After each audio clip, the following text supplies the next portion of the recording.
Assalamualaikum warahmatullahi wabarakatuh. Alhamdulillah, jumpa kembali dengan Mitania BO Channel. Marhaban ya Ramadan. Marilah kita ikuti kajian-kajian Islam yang sangat bermanfaat. Selamat mengikuti.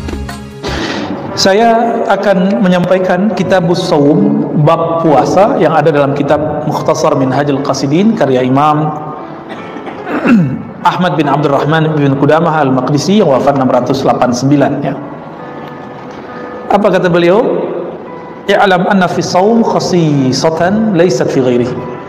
Puasa itu punya rahasia yang rahasianya nggak ada pada sholat, nggak ada pada sedekah, nggak ada pada zikir, nggak ada dibaca Quran.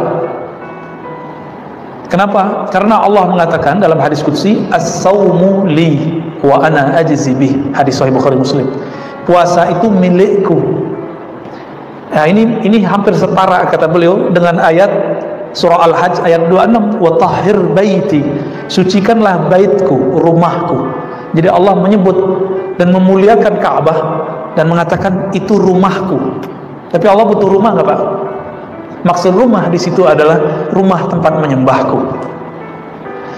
Tapi rumah tempat menyembah Allah itu benda. Benar ya? Benda hidup atau benda mati? Benda mati. Benda mati itu dia menjadi bernilai ketika ada orang yang sholat di dalamnya. Tubuh ini dia punya riyadhah, punya amalan yang nggak bisa dilihat orang. Kalau saya sholat kelihatan nggak sama orang. Baca Quran kedengeran sama orang, jalan ke masjid kelihatan sama orang. Kalau kita puasa nggak ngasih tahu orang bakal tahu nggak? Istri kita nggak bakal tahu, pasangan kita nggak akan tahu, tetangga kita nggak tahu, bahkan mungkin ya apapun makhluk di sekitar kita nggak akan tahu kita ini lagi puasa atau bukan, sampai kita bilang maaf aku lagi puasa gitu. Tapi Nabi mengajarkan jangan ngaku puasa dalam bab sembarangan. Ngaku puasa itu kalau diajak berantem sama orang, insa bahu ahadun aw syatamahu falyakul inni shaim. Kalau ngaku puasa itu saat orang ngajak berantem, diajak berantem sama orang, berarti puasa itu yang dimaksud Rasulullah bukan sekedar puasa lapar dan haus, ada puasa emosi. Taib. Maka beliau mengatakan innama fuddilas shaum lima adayain. Puasa itu Allah tinggikan, Allah utamakan karena dua hal. Pertama, sirrun wa amalun batinun. Puasa itu amal sir, amal yang rahasia. Orang nggak tahu kalau nggak dikasih tahu. Wa amalun batinun itu amal batin. Maka orang-orang yang ingin mengolah batinnya dia harus puasa. Kenapa orang Islam hari ini kurang tajam, kurang peka kolbunya? Karena jarang puasa. Firasatnya nggak bisa ditangkap. Kita dapat firasat, tapi kita nggak ngeh. Ini bener nggak nih? Ya. Kenapa? Karena kurang puasa. Di luar sana ada orang nggak bersyariat, bahkan nggak beragama, tapi dia rajin tirakat puasa. Ada yang lebih tajam daripada kiai. Pernah lihat? Pernah dengar? Itu bukan karena kenapa-kenapa, emang begitu. Dan itu pernah ditanyakan kepada Sayyidina Nabi Rasulullah SAW. Kenapa ada ahli kitab kok tajam firasatnya? Nabi mengatakan as-shaum, karena puasa. Jadi puasa ini amal dahsyat ya, bisa menutupi kesalahan. Nah, makanya Nabi Adam dulu sujud 40 hari 40 malam gak makan gak minum. Ada yang kuat begitu gak, Pak? Tapi wajar, Nabi Adam tubuhnya tubuh surgawi, nggak makan nggak minum juga nggak masalah 40 hari. Kita 4 jam udah langsung bingung ya, ini nggak tahu nih nasi apa nih hari ini nih. Kebuli lagi? Bukan ya, membuli kali Pak. Syukran. La yarahul khalqu wa la yadkhuluhu riya. Tidak ada makhluk yang melihatnya, sehingga riya tidak mempunyai tempat pada puasa. Kalau sholat masih bisa riya nggak? Masih, Pak. Coba aja cek sendiri. Kalau rukuknya, sujudnya lebih lama di masjid, di rumah ngebut, itu ciri-ciri riya. Ciri-ciri riya harus dibenahin tuh. Tapi kalau sujudnya di rumah, sujudnya di sini sama panjangnya, insya Allah ini udah mulai stabil. Riaknya bisa dihalau. Riak ini kan perasaan dilihat orang. Perasaan dilihat orang beramal, namanya riak. Kalau sombong, perasaan dilihat orang punya ilmu, punya harta. Nah, sombong orang punya harta itu nggak lebih parah. Yang parah itu orang kalau merasa punya ilmu. Ini gawat, Pak. Kalau punya harta, sholat hilang rasanya. Tapi kalau orang punya ilmu, dia sujud pun kolbunya belum sujud. Kenapa? Karena dia merasa dirinya berilmu. Dia takbir, dirinya belum takbir, lidahnya udah takbir Allah yang maha besar. Tapi dalam dirinya dia masih mengatakan ilmuku lebih besar, lebih banyak daripada imam. Nah, hati-hati tuh. Jadi beda riya sama sombong apa? Ini kita ulang-ulang, Pak. Dulu awal ngaji di sini saya pernah jelasin itu. Sombong ru'yatun nafs, ru'yatul ilm. Sombong itu saya melihat diri, merasa diri saya berilmu, merasa diri saya wali, merasa diri saya ini orang soleh, merasa diri saya ini lebih dekat kepada sunnah Nabi daripada yang lain, lebih aswaja dari yang lain. Ini hati-hati nih, sombong itu. Nah, kalau riya, merasa diri beramal. Karena merasa beramal, ingin dipandang orang. Maka yang paling sering kena riya ini pengurus masjid, Pak. Hati-hati Pak pengurus ya. Yang lebih parah lagi pendiri masjid. Nah, pendiri masjid ini gampang sekali setan mau menggugurkannya. Jadi setan tuh intai terus. Karena Allah itu ganti. Orang yang bangun masjid Allah bangunkan nanti surga. Allah bangunkan surga. Maka setan tuh nunggu supaya surga-surga yang sudah kita bangun itu, istana-istana yang sudah kita dapatkan itu kita merobohkan kembali. Gimana caranya? Dia nunggu kita konflik. Bapak yang dulu bangun masjid ditunggu konflik dengan pengurus baru. Nanti kalau udah konflik, setan ngomong, kamu bilang dong, ini masjid kalau bukan karena kamu nggak jadi. Tunggu aja Pak, nanti setiap masjid orang akan ngomong begini, benar nggak? Dan saya udah ketemu sering orang-orang yang cuma jasaannya beberapa di masjid ngomong, kalau bukan karena saya masjid ini nggak jadi. Dia sudah punya istana di surga, langsung roboh semua itu. Nauzubillah min dzalik. Maka pengurus masjid, pendiri masjid, tolong jangan ungkit-ungkit yang begini, ya. Puasa dulu deh, ya, latihan puasa. Yang kedua, annahu qahrun li'aduwillah. Sesungguhnya puasa itu bisa melemahkan musuh-musuh Allah. Qahrun ini kan secara bahasa artinya bisa memaksa, melawan, cuma bisa puasa. Jadi kalau ada orang nanya, Ustadz, ada nggak zikir melemahkan syahwat? Nggak ada, yang ada cuma puasa. Kok begitu? Jadi kalau antum nih baca Quran, khataman, zikir 1000-an, mata masih bisa jelalatan Pak. Serius, syahwat tambah menjadi-jadi. Karena zikir mazakar itu beda tipis saja, za mazi. Serius. Maka kiai itu banyak istrinya, wajar, zikirnya kuat, yang satu lagi kuat juga. Obatnya cuma satu, saum, puasa. Ini PR kita semua, PR saya juga. Ya. Li'anna wasilatal aduwwi syahawat. Ya. Kenapa? Jadi perangkat senjata bom atau nuklirnya setan itu yang paling dahsyat itu namanya syahwat. Ya. Syahwat ini keinginan rendah.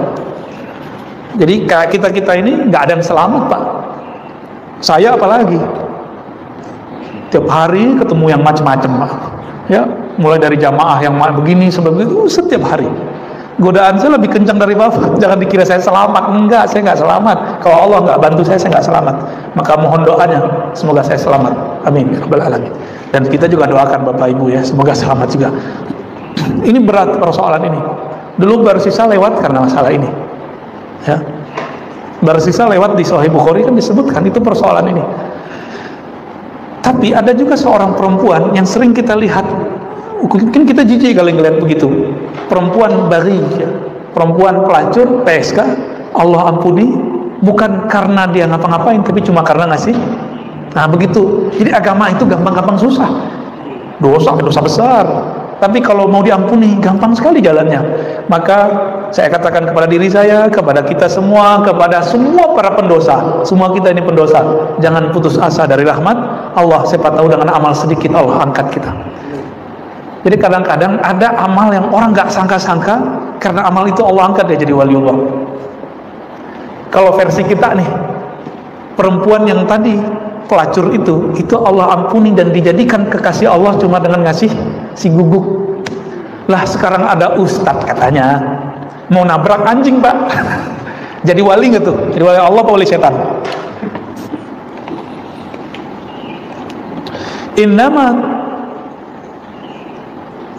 tuqawwi syahwat bil akli, atau tuqwa syahwat bil akli wasyurb. Syahwat itu hanya bisa dikuatkan dengan makan dan minum. Benar ya? Iya. Wah jujur aja lah pak ya. Dulu kawan-kawan kita yang ya, jadi ustadz ini punya rahasia nih saya sebutin ya. Itu kalau ngomong ketemu pak, nggak ngomongin ilmu, itu makan tiap hari. Jadi para ustadz kiai itu kalau ketemu, kalau dia wali dia ngomongin kasyafat, kasyaf langit. Kalau dia kiai ahli ilmu biasa ngomongin syahwat, urusan poligami. Nih serius nggak bapak ya? Serius. Terus kalau istrinya banyak gimana? Ngomongin syarabat, apa obat penguat. Makanya kiai-kiai itu kalau udah ketemu, aduh ngomongin obat kuat mulu pak. Kalau yang banyak posnya ya, maaf ya pak kiai. Madamat ardus syahwat mukhassabah fasyayatinu yataraddaduna ila dhalikal mar'a. Selama lahannya syahwat ini disuburkan dengan makan dan minum, maka setan pun gampang nyangkulnya. Gampang setan nyangkulnya. Wa yatruku syahwat wa yutraku syahwat tudiku alaihimul masalik. Jadi dengan meninggalkan syahwat, mengurangi makan dan minum, ini bisa melemahkan darah. Jadi ternyata syaitan itu mengalir di darah, benar ya? Jadi orang kesurupan sama orang kesyahwatan itu lebih gawat orang syahwat. Kesurupan tinggal dibacain dikit sadar pak. Nggak usah dibacain, kasih aja tuh apa bawang putih, kasih ke hidungnya sadar itu pak. Ya, balik lagi kesadaran dia tuh, nggak usah dibacain aneh-aneh. Ya, nggak bisa kasih tai kucing pak. Pasti sadar itu kabur itu ya. Itu versi teman saya itu. Versi jalan lain. Tapi kalau dulu kita dapat pakai bawang putih yang baunya keras, sembuh. Tapi kalau orang syahwat dikasih bawang putih tambah kuat pak syahwatnya. Malah itu penguat ya. Kalau orang makan, minum, bahkan olahraga, orang kalau makan, minum, olahraga, lengkap sudah, syahwatnya berlipat. Karena hormon bahagianya masuk. Kalau makan minum dong paling penyakit. Tapi kalau makan minum olahraga, waduh masya Allah. Apa yang terjadi? Darahnya kuat, uratnya kuat, ototnya kuat. Wah, itu menjadi senjata luar biasa bagi setan. Ya. Maka jalur pintas untuk mengatasi itu cuma puasa. Jadi puasa itu bekamnya setan. Jadi hijamahnya syayatin puasa, hijamahnya darah buang darahnya. Maka bapak-bapak yang kolesterol, kalau mau hijamah kurangi dulu konsumsi obat pengencer darah, ya. Minum jamu yang dianjurkan oleh ahli herbal baru dibuang pak. Itu cuma bisa dibuang, nggak bisa diapa-apain. Ngapain darah disimpan-simpan di badan kalau kotor? Buang aja. Maka Nabi SAW ketika dimi'rajkan ke langit, beliau dipesani oleh Jibril, "Hai Muhammad, ihtajim. Hai Muhammad, berhijamahlah engkau, berbekamlah. Coba amalkan pak sunnah ini. Nanti punggungnya yang berat-berat itu, kepala yang sakit-sakit itu, ini tanda kolesterol kan beratnya di sini. Kalau orang stres di sini pak." Beda tuh ya. Kalau kena corona di sini dia stres dia. Tapi kalau di belakang, apalagi yang suka santan-santan tuh ya, soto Betawi itu santan kan, rendang Padang tuh, gaji-gajihan. Kalau gaji mah kita seneng pak. Kalau gaji yang itu tuh, itu cuma bisa dibuang, buang aja. Orang Barat kan nggak punya pengobatan ala ya dicabut-cabut gitu darahnya, nggak ada. Pijit kan nggak ada, akupuntur nggak ada. Mereka mainnya ngobatin darah. Kalau kita jalur pintas, buang darahnya. Sama as-saumu hijamatus syayatin. Jadi ini boleh kita sebut sebagai sebuah istilah. Puasa itu hijamah, mengeluarkan syaitan, melemahkan syaitan. Ya, mau nggak ngelemahin syaitan? Ya kalau nggak sempat Senin Kemis puasa Daud, minimal puasa 3 hari dalam sebulan. Ya jatah badan itu pak. Nah, mengenai puasa nanti dia sebutkan di sini beberapa anjuran ya. Yustahabbus sahur wa ta'khiruhu. Dianjurkan sahur dan diakhirkan. Ini kita banyak orang awam ngomong saya nggak sahur, tapi dia ternyata makan minum itu sahur, Pak. Saya cuma makan kurma, lah itu mah sahur. Jadi sahur itu nggak mesti nasi. Cuma orang Indonesia sahur mesti nasi, enggak. Ini sahur sehat kalau mau. Konsumsi kurma aja atau pisang, udah itu aja konsumsi. Jangan banyak-banyak makannya. Katanya mau melemahkan syaitan. Terus ketika berbuka jangan langsung minum teh. Air putih dulu nih. Ini dulu minum. Ini perintah Nabi. Terus kurma. Tapi saya yakin tubuhnya orang Indonesia lebih cocok dengan buah-buahan Indonesia. Meskipun kurma dianjurkan, kita ambillah kurma satu, kita makan, ngikutin sunnah Nabi. Karena Nabi berbuka dengan kurma. Seandainya Nabi dulu ada di Karawaci, kira-kira gimana, Pak? Dulu nggak ada impor kurma, kira-kira pakai apa Nabi bukanya? Paling pakai pisang. Apalagi kira-kira buah-buah seger yang nggak asam di perut, cari aja. Kalau pisang kan ada yang asam, ada yang enggak, ya. Kalau kita bukanya asam, Pak. Coba dicari aja itu. Sebenarnya pisang tertentu tinggal direbus, makan, direbus diungkep. Nah, saya yakin itu lebih cocok bagi orang Indonesia. Jadi jangan ngotot juga, Ustaz harus kurma. Loh, ente bayangin, di zaman dulu Islam baru masuk ke negeri ini, belum ada namanya impor kurma. Orang buka pakai apa? Maksudnya pakai buah seger. Jadi kolak nanti, Pak. Tunggu, ya ini udah nafsu aja nih kalau udah ngeliat macam-macam. Udah sebegitu, sholat dulu, nanti baru mau makan kolak, mau makan apa tadi? Mau minum teh. Kayaknya nggak seger kalau nggak minum teh dingin. Nanti itu, ya selesain dulu sholat. Nah ini kalau mau cara berbuka yang berkah, ya, insya Allah itu lebih baik. Wa ta'jilul iftar wa ayaftura 'ala tamar, ya, mendahulukan berbuka dan berbuka dengan tamar.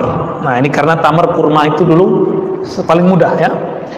Wa yustahabbul jawd fi Ramadan wa fi'lul ma'ruf wa qasratus shadaqah iktidaan bi Rasulillah. Dianjurkan di bulan Ramadan, kalau kita sudah biasa dermawan, di bulan Ramadan dermawannya naik berkali lipat. Jadi jangan pelit bulan Ramadan, banyak-banyakin. Kenapa? Karena Nabi kalau bulan Ramadan itu duit masuk itu keluarnya secepat masuk. Masuk keluar. Wah, starter kita gimana? Nah, masih bilang gimana matematikanya, masih matematika insan, belum matematika ilahiyah. Ya. Wa yustahabbu dirasatul Quran wa al-i'tikaf fi Ramadan. Wal i'tikaf fi Ramadan. Dianjurkan dirasah. Dirasah di sini bisa artinya belajar Quran, bisa diartikan tilawatul Quran. Lalu i'tikaf di akhir, ya.